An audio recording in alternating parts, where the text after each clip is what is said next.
And welcome back to Jeff Koinange live at the Intercontinental Hotel. What a show we have today, and what a guest indeed. Because when Tonny Gachoka comes out swinging, you better just sit back, watch, and wait. This man is holding nothing back, especially after the president threw down the gauntlet last Thursday, and he named some names. And I tell you, they're coming down like dominoes, falling all over the place, some stepping aside, some refusing to. But you know what? We're going to keep talking until those on the list step aside, pending investigations. It's the least they can do. Tony, real quick, the tweets are coming in. TNF, as in thick and fast. All right. Ben Marete says, oh my, bench is getting hot. Love what you're saying, Tony. Ogwe Joel is saying, I like the show, waiting to listen to who the white cows are. We're talking about sacred cows, probably. Yes. And our good friend, the senator from Kakamega, the bullfighter himself, Dr. Bonnie Khalwale says, my man Tony, I'm watching you now. By the way, I want to give Bonnie Khalwale credit. Yeah. Because I'm reminded when he said, Kimunya must go. That's right. That's right. And before that, let's set this up. Kimunya had said, I would rather die than resign. Right. Remember? Yes. And so Bonnie came to Parliament, and they saw Bonnie in the way they are seeing Uhuru. Yeah. He stood in the Oga's house. He said, this man Kimunya must go. He said, you told you this, you did this, you gave away grand riches, said Kimunya must go. Kimunya went and held a public rally and said, I better die than resign. Now I'm telling them, for Bonnie to have seen it, and because Bonnie has seen it live, let me tell you, I had Kambi Gazungu. I'll tell you a joke. When the president finishes his historic address, and of course people were lining up to congratulate him. Right. The first person was the now stepping aside Minister Kambi Gazungu. He came and said, oh, wonderful speech, well done. And the president said, you Mzuri, Mzuri Sana. But the next day, Kambi said, they better kill me. So let me tell you, Jeff, and let's call this as it is. Yeah. There are many people who are on the president's side of the divide. Engineer Kamau, Mama Charity Ngilo, Kambi Gazungu, Senator Mike Sonko. Yeah. If the president did not mean what he said and he did not do precisely what he did, people would have been saying it was partisan. The president, first of all, took from his own sacred flock. He had no aid, he had no friend, he never said anyone was guilty. He never said anyone was innocent. But let me ask you this. Are there some sacred cows in that house, in that party? Are there some who are untouchable, Tony? Well, Raila Odinga was talking about a high priest, and I know who he was talking about. He was talking about His Excellency, the Deputy President, William Ruto. Well, let me just support that, because Mombasa Governor Joho, tonight, he says, me, step aside, me, I'll step aside when the Deputy President steps aside. Yes. That's what, that's where the fight is going now. And I want to say this. I'll be the first to ask the Deputy President to step aside should he be on that list. If he was on that list, I would be the first one. If Uhuru Kenyatta was on that list, I'll be the first one to ask him to step aside. But was there another list, Tony? Was there another list? I want to be very clear about what I read to you about the Constitution. If Parliament saw things and Senate saw things, that this commission has not done a thorough job or can do more, has done a bit but can do more, then they have all the power in the law, and they have all the power and the support of the public to make such amendments in the institution and the personnel of the anti-corruption authority, so that it is encouraged to go further. Now, I want to be clear about this, because William Ruto is not a sacred cow. The fact that he was elected deputy president on the ICC matter is a separate matter which was declared to the public before elections. If there is corruption while he's holding office, and that corruption is identified, I will urge the president, as I hereby do, that nobody, even the deputy president, should be spared, including Jeff Koinange, Tonny Gachoka. In fact, I have 4 sisters, no, I have 2 sisters and 3 brothers. Yes. None of them should be spared. None of them. This war on corruption must take blood. This must be the time of Normandy. This is when the united forces against Hitler crossed that dangerous sea on that morning day. That's right. And when they walked across, where Uhuru has gone, there is no retreat. It is not him. I told you it's a generational war. This generation has refused to bury corruption under the hatchet.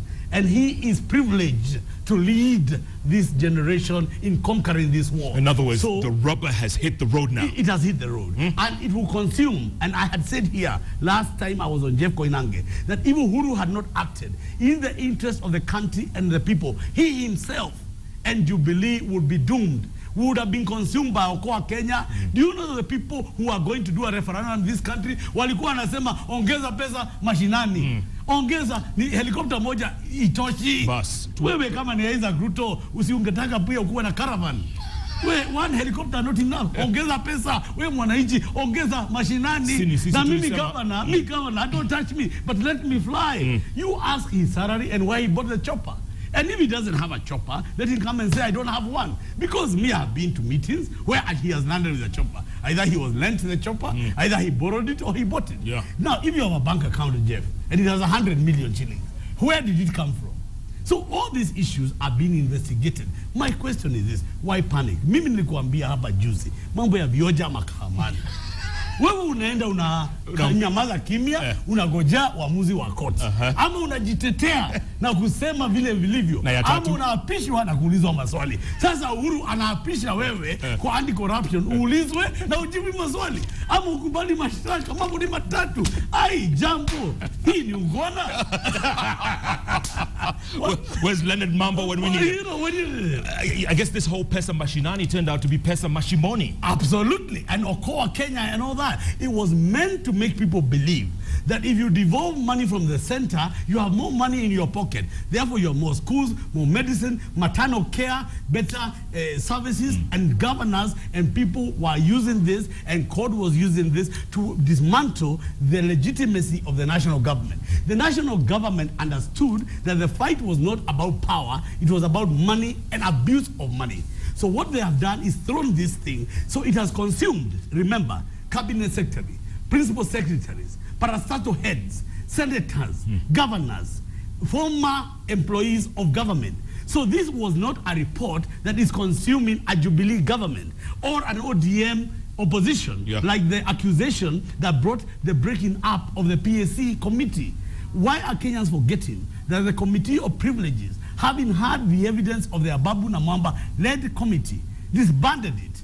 What is ODM talking about in terms of the accountability of the Public Accounts Committee, the highest organ in the National Assembly? Should that be disbanded, Tony? Absolutely, because how in heaven's name is the PAC supposed to oversight the executive, account for public money, and cannot account themselves for their own conduct? And the accusers of Ababu are from ODM, his own party. In his own tape recording, where he taped his own prime minister, the head of the party, he admits that he has been set up by an ODM person.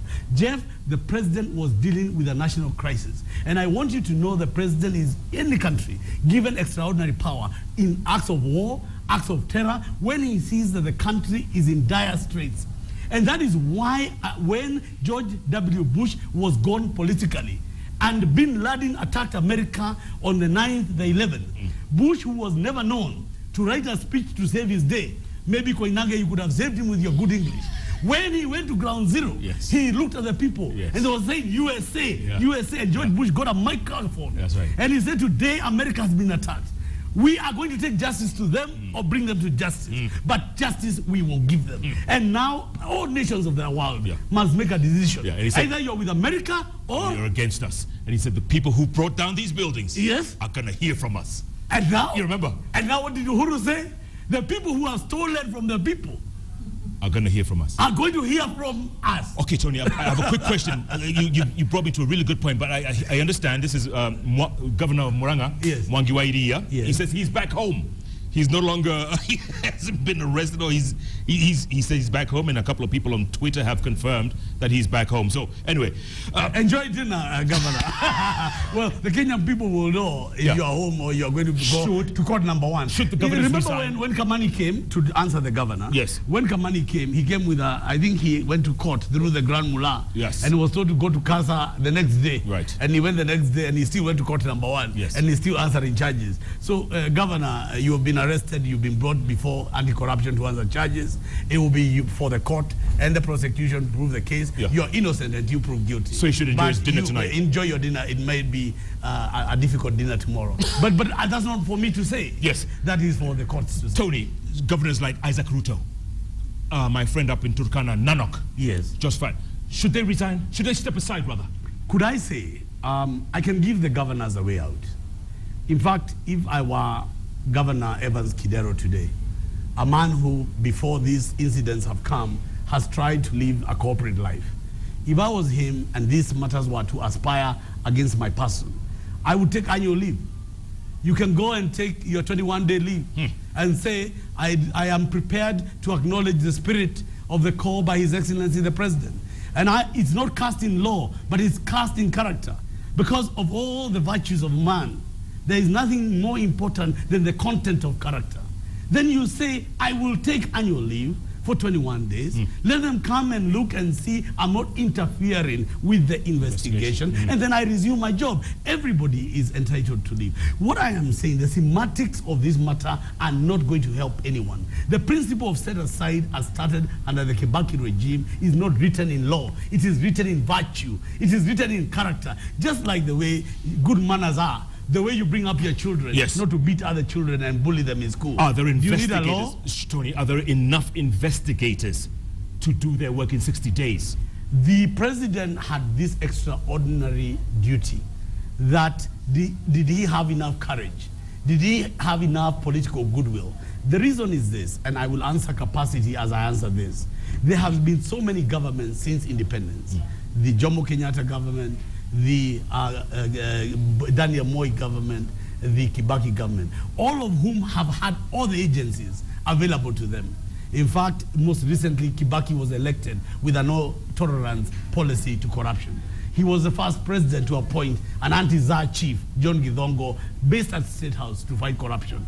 And all the agencies were there, including my flamboyant, beautiful, wonderful friend, PLO Lumumba. They were all there in offices, but there was no political will to fight corruption. Now there's a will. The day there is political will to fight corruption, there is an uproar from the same leaders, not the people. And I want to repeat on Jeff Koinange Live, Uhuru is a hero with the people. It is the leaders who are trying to protect positions. Let me give you an example. A cabinet secretary, somebody asked, why couldn't Uhuru just sack you? Because he can. He does not have to explain. He does not need an excuse to put you through 60 days of shame to fire you. Because the prerogative of serving as a cabinet secretary or in the executive fall with the president. Real quick, Tony, before we go to commercial. Should their accounts be freezed if found guilty? All these people who've stolen allegedly. There is a bank here of a man who is feared. And since my life and yours is already in danger, there is no danger in naming him. Harun Mwao. Oh, no. Charterhouse Bank. You just named the boss. Yeah, so I've just named the boss. Yeah, because now... That's a disclaimer, man. That's a disclaimer. Yeah, what disclaimer? The Charterhouse Bank is closed.